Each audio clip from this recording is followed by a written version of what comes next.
संघर्ष की बात आपने कही है सर, और न जाने कितने इंटरव्यूज मैंने आपके देखे हैं, बड़े बड़े प्लेटफॉर्म में देखे हैं, संघर्षों की बात देखी है।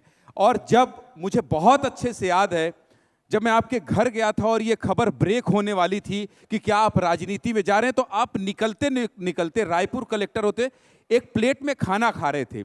और मैंने कहा सर, अरे ले तू भी खा, तू भी खा, तू भी खा। ये जो आपका अंदाज है, वहां से फिर एयरपोर्ट जाना और एयरपोर्ट से लौट कर आना, और फिर मैं एक ऐसे ओपी चौधरी जी के साथ एयरपोर्ट से लौटा था, आपको याद होगा, खुली जीप में आप जा रहे थे और वो इंटरव्यू बड़ा वायरल हुआ और मैं लटक के आपका इंटरव्यू किया था, याद है वो।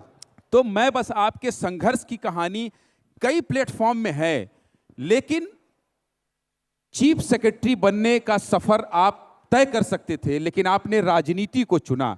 संघर्ष पे जाऊंगा मैं, बहुत जगह आपने इसका जवाब दिया है, लेकिन अब जब आप राजनीति में आ गए हैं तो लगता नहीं है कि यह ज्यादा बड़ी चुनौती है, सुबह से लेकर रात तक लोगों से मिलना, और आपका तरीका लोअर टी शर्ट स्लीपर में लोगों से एप्लीकेशन लेना, रोज मजमा लगाना, ये बदलाव किस तरह से देख रहे हैं आप राजनीति और ब्यूरोक्रेसी में?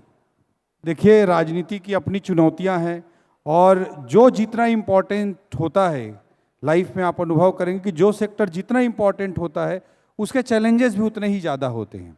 और जहाँ तक ब्यूरोक्रेसी की बात है, वो भी एक समय था, एक चैलेंज था। बचपन में एक सपना देखकर मैं आगे बढ़ा था और उसे अचीव किया। 13 साल तक मैं जो कुछ कर पाया आईएएस में रहते हुए, उसके लिए मुझे बहुत आत्मिक संतुष्टि भी है।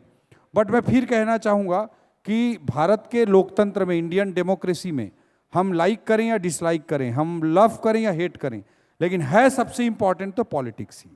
क्योंकि पॉलिटिक्स ही बाकी सारे सिस्टम को रन करने का काम करता है। अगर वो रेलवे का इंजन है तो बाकी सब बोगी हैं। तो जो एडमिनिस्ट्रेटिव सिस्टम है, मीडिया का एक सिस्टम को हम कह सकते हैं, कि हम इकोनॉमिक सिस्टम को कह सकते हैं, एजुकेशनल सिस्टम को कह सकते हैं, ये सब कुछ पॉलिटिक्स से ही डिराइव होता है। और मैं कहता हूँ कि पॉलिटिक्स में चैलेंजेस बहुत ज़्यादा हैं। उसके कारण जिसकी लाइफ अच्छी चल रही होती है वो सोचता है मैं इस पचड़े में क्यों पड़ूं।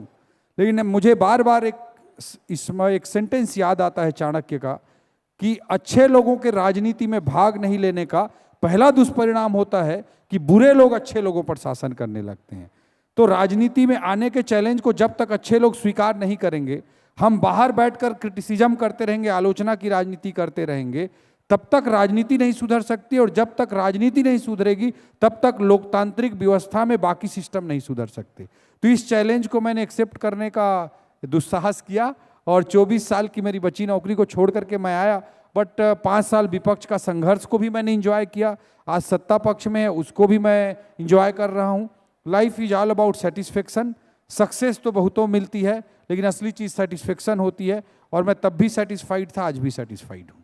अच्छा, मैं आपसे ये जानना चाहता हूँ, चूंकि मैंने आपको ब्यूरोक्रेट्स के तौर पर दंतेवाड़ा में देखा है, और दंतेवाड़ा जब मैं गया था तो वहाँ लाइन लगी हुई थी और इंग्लिश बोल रहे थे बच्चे, तो मैं लौट कर आया तो मैंने आपसे बताया भी था कि सर आपने दंतेवाड़ा में जो कमाल किया है, वहाँ के बच्चे इंग्लिश बोल रहे हैं।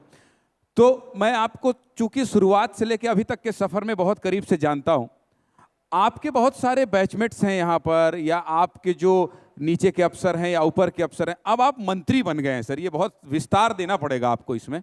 मंत्री बन गए हैं तो उनसे कैसे मिलते हैं आप? उनकी मीटिंग्स करते होंगे, कई कलेक्टर्स ऐसे होंगे या तो कई अफसर ऐसे होंगे जो आपके अंडर में काम किए हो, उनसे कैसे तालमेल बिठाते हैं? वैसे ही बात कर पाते हैं मंत्री जी टाइप, या तो फिर जो आपका अंदाज है उस तरह से उनसे व्यवहार करते हैं? मैं तो वैसे ही बिहेव करता हूँ जैसे पहले करता था, बट वो ब्यूरोक्रेटिक लाइन और पॉलिटिकल मिनिस्टर की लाइन को, एक प्रोटोकॉल को वही मेंटेन करते हैं, और एक नेचुरल वे में मेंटेन होता है।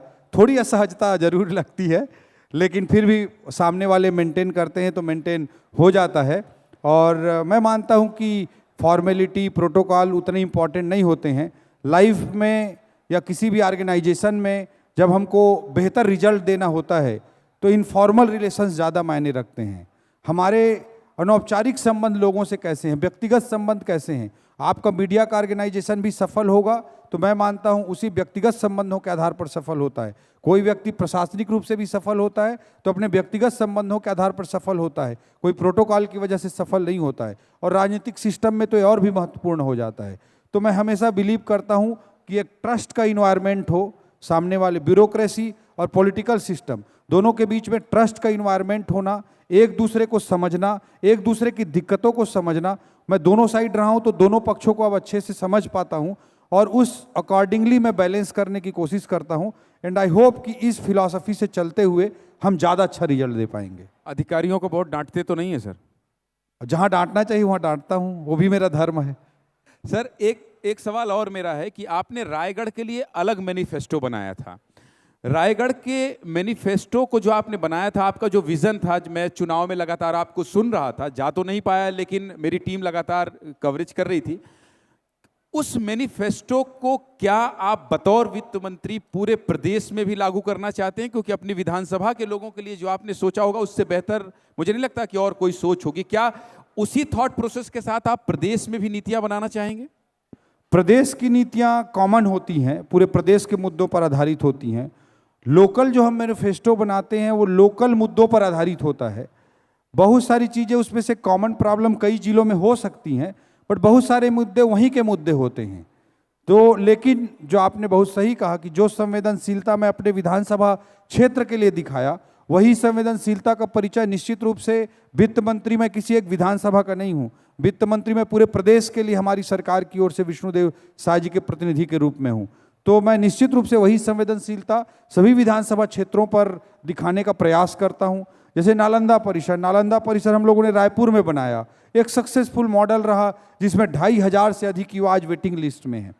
तो उसको मैंने अपने लोकल मैनिफेस्टो में रायगढ़ में भी मैंने महसूस किया कि यहाँ पर भी नालंदा परिसर होना चाहिए।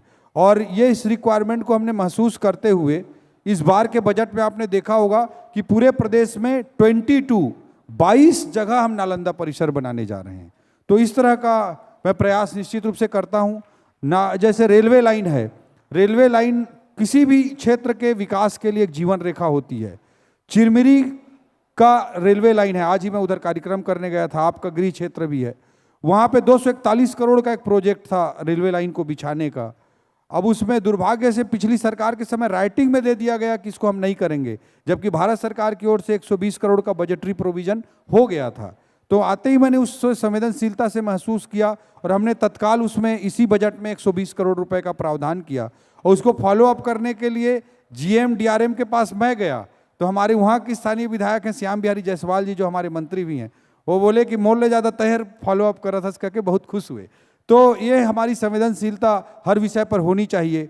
अब मेडिकल कॉलेज बिलासपुर का बिल्डिंग 20 साल से नहीं बन पाया, 23 साल हो गए, जो बिल्डिंग एक्चुअल में बनना चाहिए था नहीं बन पाया। इसी बजट में हमने पहले बजट में 700 करोड़ रुपए का प्रावधान किया।